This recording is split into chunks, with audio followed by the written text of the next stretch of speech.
after a missile fired by Iran struck in the central Israel, according to the country's rescue service. The paramedics treated a 45-year-old man for glass injuries before transporting him to the hospital. And meanwhile, the Israeli military said its Air Force carried out strikes on ballistic and anti-aircraft missile storage site in Tehran, along with weapons manufacturing and military facility. The strikes are part of an ongoing effort to degrade Iran's court system and foundation. The war is now in its 6th week and continues to disrupt the global market as Iran targets Gulf energy infrastructure and tightens control over vital oil and gas route through the Strait of Hormuz. A psychiatric hospital in Tehran was shaken by a blast from nearby strikes, but miraculously no patient or staff was hurt. The psychiatric hospital in Tehran suffered damage from recent U.S. and Israeli strike nearby. Windows were shattered, debris scattered, and some equipment were broken. But fortunately, no one was inside the affected ward. The hospital chief explained that the blast occurred during the New Year holiday when patients and staff were away. The patients were safely moved to other hospitals while repairs are underway. As the war enters its 6th week, the blasts are not just leaving marks on buildings. They are shaking communities and destabilizing economies worldwide, with Iran striking back at Gulf energy infrastructure and tightening control over vital oil routes through the Strait of Hormuz. Now, search efforts are underway for a missing U.S. airman whose fighter jet was shot down in southern Iran. The pilot was rescued, but the fate of the second airman remains unknown. Iranian security forces have joined the search and are urging civilians to help locate the American alive, with the state media reporting that rewards are being offered. The situation has been described as fraught with risk and potential peril for Washington, potentially handing Iran a propaganda victory. Iran says it shot down a second U.S. warplane over the Gulf. An A-10 Warthog reportedly struck. The pilot ejected over the water and was rescued. Meanwhile, Iran says the area around the Bushehr nuclear power plant was attacked overnight, killing one person. A tense calm has settled over after a projectile struck close to Iran's only operational nuclear power plant on Saturday, killing one security staff member and sending a wave of fear through the surrounding community of over 250,000 people. Residents reported hearing the blast just outside the facility, a place many see not just as an energy source, but a symbol of national pride. For families living nearby, the question was immediate and frightening. According to the International Atomic Energy Agency, IAEA, Iranian authorities confirmed there was no rise in radiational levels, easing some of the panic, but the reassurance has not erased the shock. Iranian's Foreign Minister Abbas Araghchi took to social media shortly after the attack, claiming the Bushehr plant had been bombed 4 times since the war with the United States and Israel began. He criticized what he called a dangerous disregard for the safety of nuclear facilities, sites that experts have repeatedly warned must never be targeted due to the catastrophic risk. IAEA Director General Rafael Grossi warned that even strikes on adjacent buildings could threaten vital safety systems.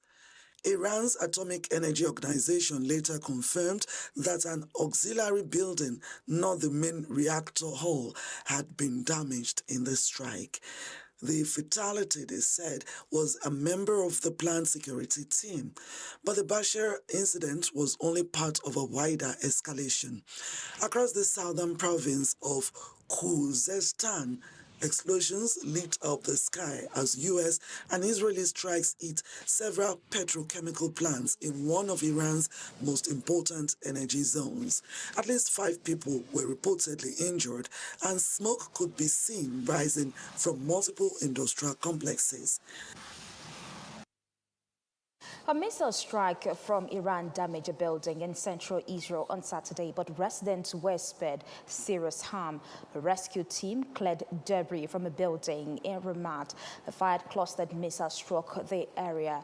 Fortunately, no one was injured in the attack, though several alerts sounded across Israel as the army reported the missile launch. Well, early in nearby city, a man was treated for glass wounds. Officials are still investigating whether the injuries came from a direct hit or falling debris from intercepted missiles. The strikes are part of ongoing tension that have left families on edge as communities across Israel brace for the next warning siren. Now, one person was killed and 5 injured after Ukrainian drone struck multiple occasions in Russia overnight. A video shared by the Telegram channel captured explosions in cities home to 2 major chemical factories. Additional clips on social media also showed blasts across the city.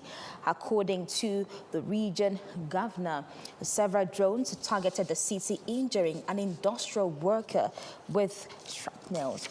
The roof of an apartment building was also struck. But further south, region governor reported 1 death and 4 injuries, including a foreign national in an attack on Takron. A commercial vessel caught fire in the Sea of Azov after being hit by drone debris. But Russia's Ministry of Defense says its air defenses downed 85 Ukrainian drones across multiple regions annexed Crimea and the Black Sea. The Italian Prime Minister arrived in Doha on Saturday as part of her tour of 3 Gulf states carried out under heightened security. Meloni's trip began unannounced in Saudi Arabia, where she met the Prime Minister Mohammed bin Salman to discuss the Iran-US-Israel conflict, the defense cooperation and diplomatic effort to break the cycle of escalating violence. Her office says the talks also focus on securing global energy supplies and ensuring safe passage through the Strait of Hormuz. Italy is providing defensive military assistance in anticipation of potential Iranian reprisal, though details were not disclosed. Meloni is expected to continue her visit to the United Arab Emirates after departing Qatar. The Latin Patriarch of Jerusalem, Cardinal, led the Holy Saturday Easter Vigil at the Church of the Holy Sepulchre, despite strict restrictions imposed because of the ongoing Middle East war.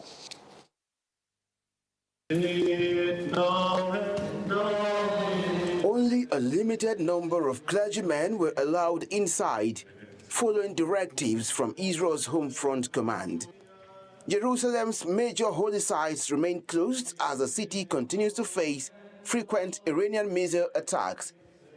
The Easter Vigil was held inside the 12th century basilica, built on the traditional site of Jesus' crucifixion and burial.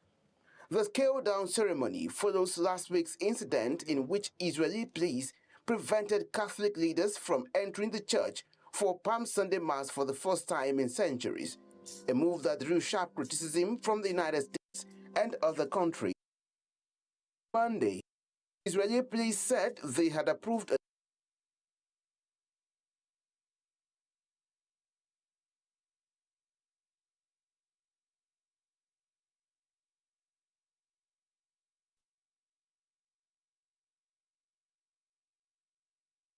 For days had been an where the scramble for safety, of course, in the water between Tunisia and Libya. Sea Watch, the humanitarian group that carried out the rescue, said the group had been spotted earlier in the week after an alert from Alarm Phone, a volunteer network that handles distress calls from migrants at sea.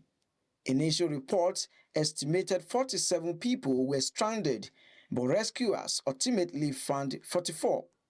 For many of those rescued, the rusting oil rig was the last desperate hope in a journey already filled with fear and uncertainty. Sea Watch volunteers said the migrants were cold, frightened, and clinging to the structure when help finally arrived. On Saturday, as their vessel docked in Lampedusa, relief was visible on tired faces, another reminder of the dangerous routes thousands continue to take across the Mediterranean.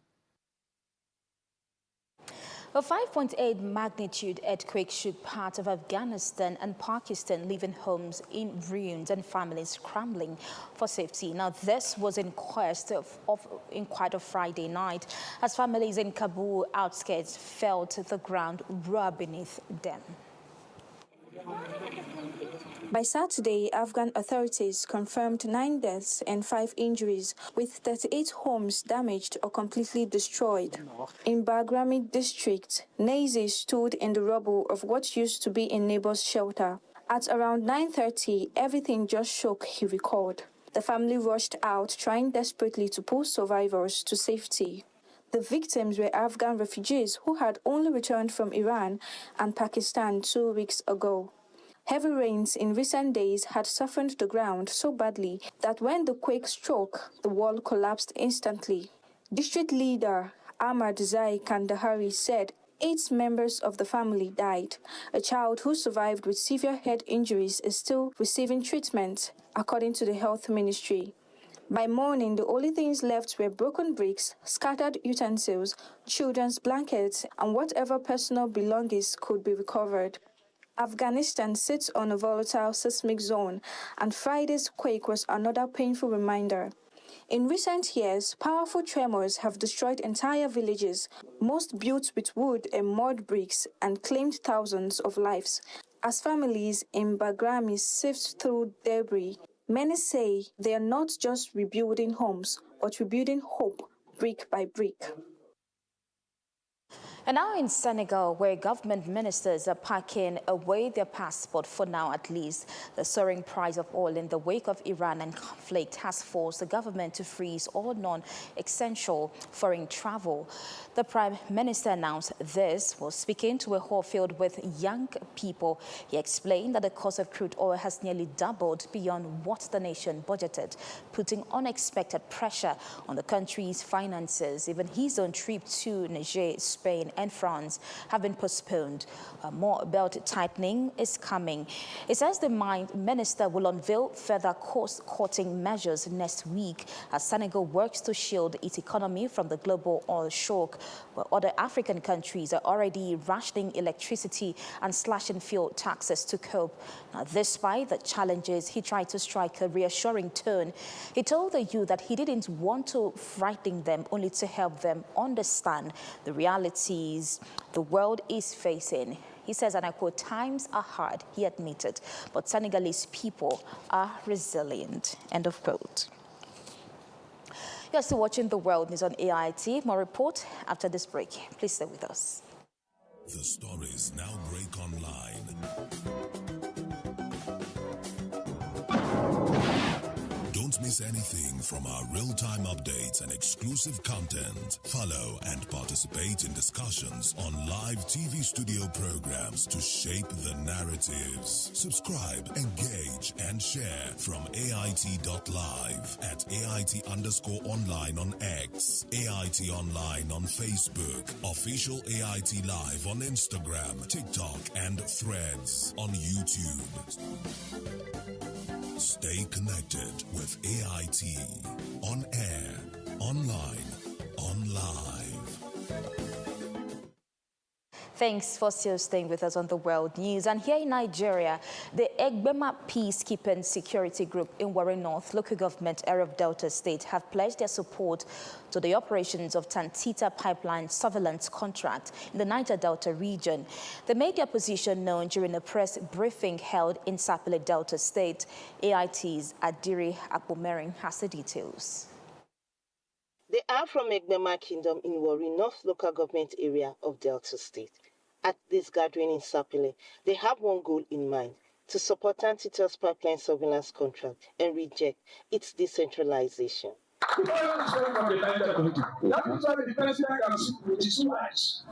to them we back, nothing will stand again. So you cannot decentralize such a critical national infrastructure.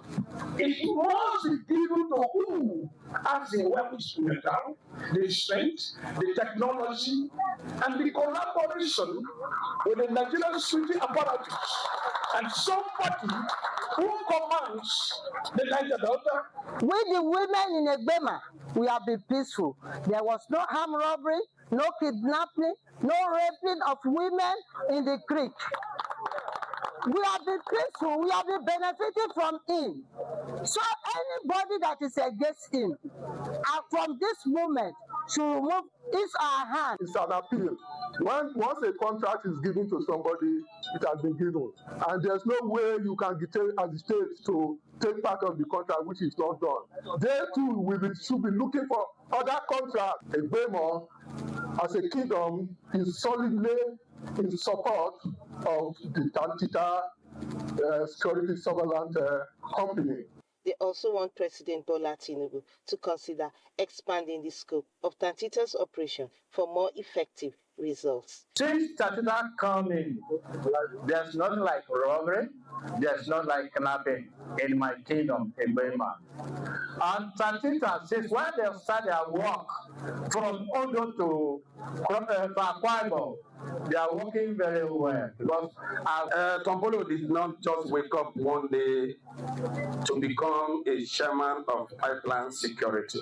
when Tantita came in and took over the responsibility of the security, we started to observe flow of oil from 32 to 33% to 98%. They hope government will not succumb to pressures from individuals who are acting selfishly. Ejiri Akpomeriene, AIT News, Sapele. The Agadiri of Baramatu Kingdom in Warri Southwest Local Government area of Delta State, Michael Johnny, has in strong terms condemned the call for the centralization of Tantita's pipeline surveillance contract in the Niger Delta region. In an exclusive interview with AIT, the traditional chief says such calls are from individuals driven by personal ambition and a quest for relevance. From the day Tantita Nigeria Limited assumed the position, the duty to protect the oil facilities in our regions, we all see the rapid growth of the daily production and the stability of the Niger Delta region, and most especially has to do with the environmental system that the area and the Niger Delta, our community and the waters, our farmlands, that we are being polluted on daily basis. For there is no anybody in this country that does not know the effects and the impacts of Tantita Nigeria Limited. Michael Journey urged the federal government and relevant stakeholders to sustain and strengthen their support for Tantita Security Services for the overall economic growth of the country. I am doing this for the love of my country, for the love of my party, for the love of Mr. President. The only company, the only person, once it comes to proving a capacity in this country, in this Niger Delta, that has the umbrella of accommodating majority in Niger Delta, you will give it to him. You will give it to Tombolo. To appeal to President Bola Tinubu to expand the scope of Tantita's pipeline surveillance, considering its impact on the country's crude oil production. The greatest mistake we do on our part is by listening to those sycophants who want those contracts to be shared, who do not even have the capacity to even gather 10 votes in their community. You can see the related peaks in Niger Delta. It's being consumed, curtailed, because of the Tantita contract that everybody is benefiting from. Majorities are benefiting from it. Anything that has to do with the sharing of Tantita contract or whatever it is, Mr. President, I will advise you. put that under the carpet. Let's focus on our election that is coming up. Michael Journey, who is also an APC chieftain in Delta State, pledged his support for the re-election of President Bola Tinubu in the 2027 general elections. Now, President Bola Tinubu and his wife Oluremi Tinubu have called on Nigerians to embrace unity, sacrifice and compassion as the country marks the 2026 Easter celebration.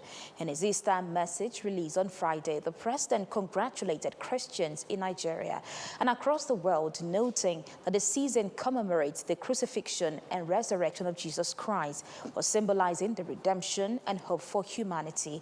He said the significance of Easter resonates with Nigeria's current realities as the nation continues to grapple with economic challenges and security concern, even as efforts have been intensified to address them.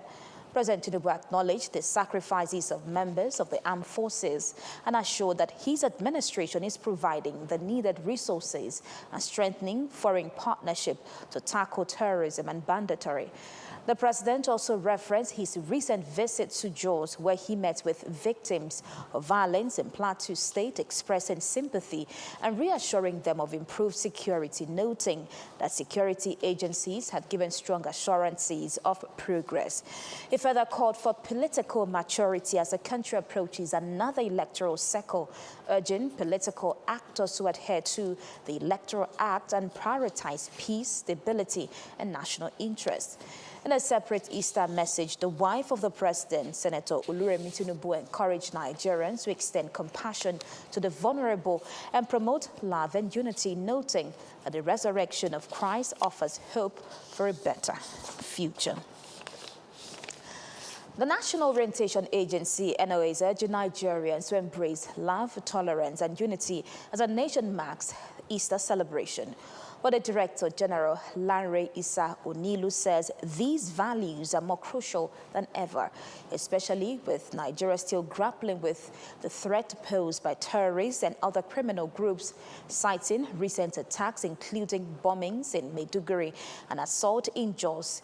Issa Onilu warned that the country continues to face significant security challenges. He assured Nigerians that government efforts to curb insecurity remain ongoing, but stressed that national unity is the most powerful tool against terrorism. He appealed to religious leaders, traditional rulers, and community influencers to promote peace and tolerance, while urging the media and civil society to help counter divisive narratives. According to him, the terrorists are the common enemy of all Nigerians, regardless of faith or background.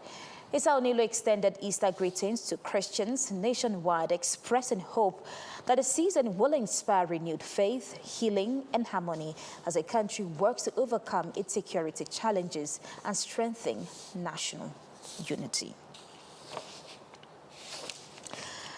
Now, after 4 decades, Iran is back on soccer's biggest stage, and the streets are celebrating, while hundreds of jubilant fans lined the streets on Saturday as Iran's national soccer team returned home, celebrating their historic qualification for the 2026 World Cup.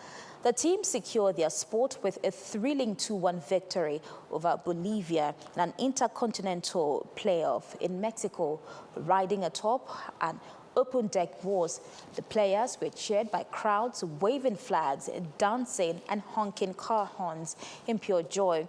Iraq will play its first match on June 16 against Norway, followed by games against France and Senegal as the World Cup kicks off June 11 across the United States, Mexico and Canada. With that, to wrap up the world news at this time, thank you for watching. I am Oyedia Orum.